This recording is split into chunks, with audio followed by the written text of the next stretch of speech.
I najlepiej opisuje ten utwór słowo.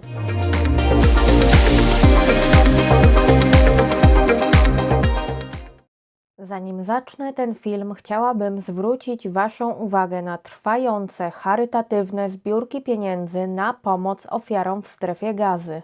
Kryzys humanitarny sięga drastycznych rozmiarów, ale też nieustannie się pogłębia.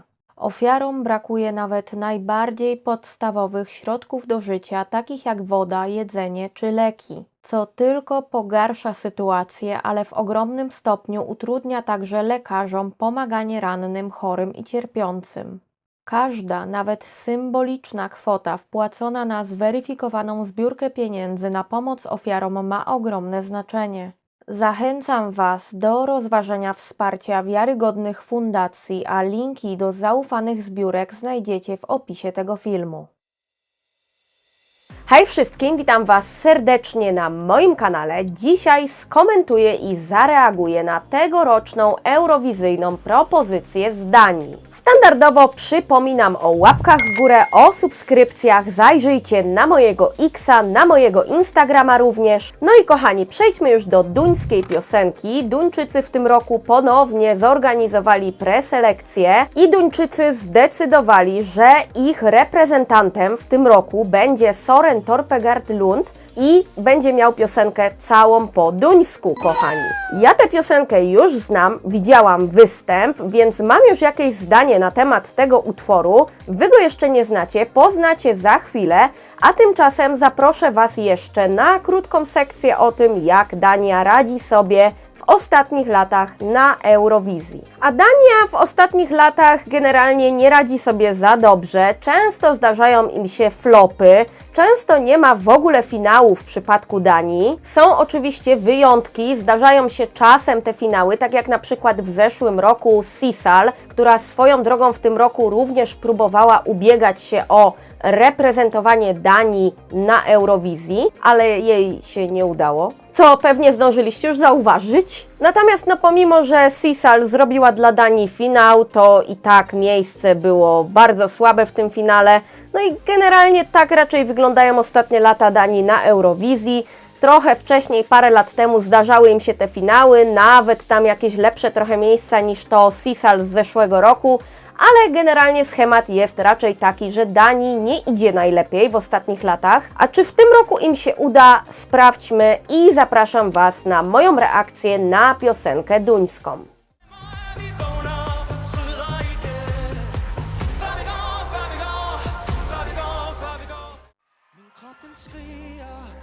Od razu muszę Wam na starcie powiedzieć, że uwielbiam energię tego gościa. I uważam, że on ma tyle charyzmy, że mógłby spokojnie tam z półfinału obdarować charyzmą pewnie, jakby chciał. Nie no, ale performerem to on jest naprawdę top. Muszę Wam od razu to powiedzieć, bo no po co mam to kryć, ale lubię tę piosenkę. Dla mnie jest zarąbista i uważam, że będzie w mojej topce personalnej wysoko. Zwłaszcza jak się rozkręca właśnie, to jest mega. I ten występ, widać, że tu jest konkretny pomysł. Gościu przyszedł z czymś i jest odpowiednią osobą w odpowiednim miejscu, zdecydowanie. On po prostu wie, co robi, przyszedł tam pozamiatać i nie zostawić żadnego okruszka i udało mu się to naprawdę. W ogóle, słuchajcie, to jest wow, on tutaj się gibie, robi jakieś fikoły, a jemu nawet głos nie zadrżał. Nie no, mega, mega. Zajebiste, słuchajcie, zajebiste. I jego energia, jego charyzma robi całą piosenkę. Ja się nie dziwię, że on wygrał. O, i teraz w tym momencie przebiera się w taki strój, po którym ja go ochrzciłam Damiano David z Danii. Też osobiście nie jestem jakąś największą fanką Damiano, ale tak wizualnie mi się skojarzył po prostu. Wolę jego od Damiano, szczerze mówiąc. To jest wow! Nie no, słuchajcie, Dania z takim rikczem wjechała w tym roku, że jestem pod wrażeniem. No powtórzę się, zajebiste moim zdaniem. Wszystko, co sądzę na temat tej piosenki, powiedziałam już w trakcie reakcji. Najlepiej opisuje ten utwór słowo zajebiste i to bez wahania mówię, absolutnie moim zdaniem gościu pozamiatał tak, że nawet podejrzewam, że tam u mnie na stole okruchy po kanapkach nie zostały, a ja jestem w Polsce, a on z Danii mi okruchy po prostu pozamiatał ze stołu. Widać, że to jest ktoś, kto, no można tak powiedzieć, że urodził się chyba po to, żeby być na scenie. Widać, że on wie, co robi, jest odpowiednią osobą w odpowiednim miejscu, potrafi zrobić show, nie jest w tym przesadny, jest w tym autentyczny totalnie i mnie to przekonuje, mnie osobiście to bardzo kupuje, bo raz, że piosenka buja, raz, że to jest coś, czego ja chętnie sobie na pewno jeszcze niejednokrotnie posłucham, a dwa, że do tego widać, że on sobie radzi na scenie po prostu świetnie. Na duńskie preselekcje też trafiłam na samą końcówkę, kiedy je oglądałam, bo skakałam właśnie tego wieczoru z preselekcji na preselekcję, więc całości nie widziałam, natomiast potem sobie nadrobiłam też występy z top 3 i sobie posłuchałam piosenki Sisal i tej trzeciej dziewczyny, ona się Erika nazywała, ale sorry, nie pamiętam ani tytułu piosenki, ani właśnie tego, jak ona się dokładnie nazywa, ani występu za bardzo, oprócz tego, że tam miała takiego aniołka, takie skrzydła anioła.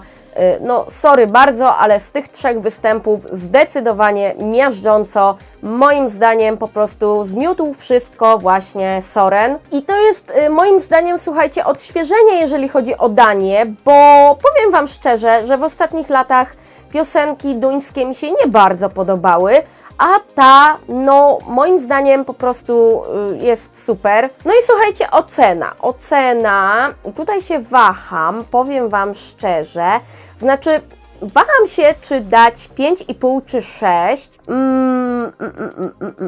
Dobra, słuchajcie, dam 5,5 na razie, przy czym bardzo, ale to bardzo możliwe, że za jakiś czas ta piosenka będzie miała ode mnie 6.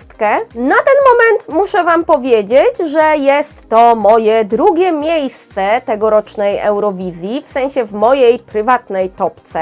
Ja oczywiście nie mogę jeszcze zdradzać, co sądzę o pozostałych piosenkach wybranych w sobotę i niedzielę, dlatego ich na tym etapie nie uwzględniam w ogóle, mówiąc Wam o mojej topce na ten moment. Może tak być, że to się zmieni w ciągu następnych paru filmów. Jak Dania poradzi sobie z tym utworem na Eurowizji tegorocznej? Wydaje mi się, że nieźle, przy czym no tutaj ciężko mi powiedzieć, bo też nie wiemy, jak jury na to spojrzy. Chociaż no gościu naprawdę ma moim zdaniem świetne umiejętności wokalne, bo on się tam gibał, robił jakieś fikołki i wygibasy na tym jakby pudełku i głos mu nawet nie zadrżał. Przy czym no nie jest to jakaś super jury-friendly piosenka też, więc biorę na to poprawkę. Televoting wydaje mi się, że pójdzie jak najbardziej w stronę takiej Danii. I powiem Wam, że tak, wydaje mi się, że finał na pewno w przypadku Danii będzie w tym roku. Jestem tego niemal pewna,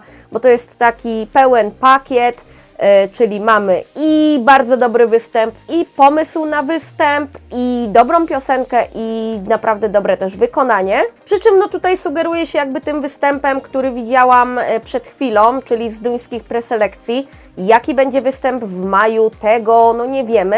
Natomiast jeżeli nie będą zbyt dużo gmerać jakby w samym tym pomyśle i zamyśle tego występu, to wydaje mi się, że będzie jak najbardziej git. Jeżeli chodzi o finał, nie podejmuję się na razie typowania, bo wydaje mi się, że powinno być całkiem nieźle. Może być nawet jakiś taki sensacyjny wynik dla Danii w tym roku, ale czy tak będzie, nie mam jakiejś takiej bardzo dużej pewności na tym etapie. No i chyba to by było na tyle z mojej strony. Dajcie znać, co Wy myślicie na temat tej piosenki, czy też Wam się tak podoba jak mi. Nie zapomnijcie o łapkach w górę, o subskrypcjach również. I tutaj chciałabym też zaznaczyć, że ja mam w domu takie zwierzątko i to zwierzątko ma zęby. Zresztą widzicie, jak skończył zając, taki malutki, który nie dał subskrypcji Agulkowizji. Więc przemyślcie to bardzo porządnie. A tymczasem dziękuję Wam za obejrzenie tego filmu.